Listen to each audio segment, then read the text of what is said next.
This trick is called Lighthouse, and it looks like this. Just like that. And this trick, all you're doing is you're holding the kendama in a tama grip and balancing the ken on top. And to start, we're going to practice it in a few different steps. So the first one is get your tama grip. You can learn about that and how to hold the kendama. And what you're going to do is you're going to take the base cup of the ken and you're going to put it right over the hole on the tama and just balance the ken right there like that. And when you do this, you want to make sure that you're looking at the top of the kendama, not the base. And the reason for this is that the top is the part that's going to move first. And so you'll be able to notice and correct any tilt or lean that it has faster by looking at the top. Once you're comfortable with this, you can start moving around a little bit.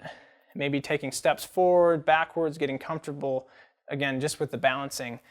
And once you're comfortable with that, we'll move on to the next step of practicing, which is where we're going to drop it a little bit. And when you start off, don't hold it too high. Just start off dropping kind of low, and you can move up. And you'll see, it adds some difficulty to it, where you're actually going to have to move more and be dynamic with it. And that's going to be really helpful in helping you to get your balance down.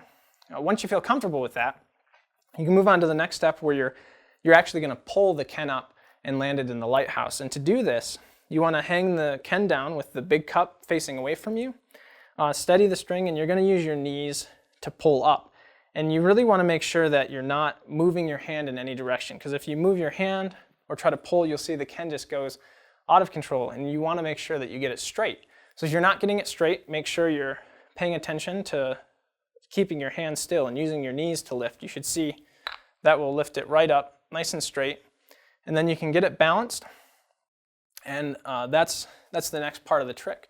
Once you've got that down, you can practice the final part of this trick, which is getting the spike to land in the hole of the tama.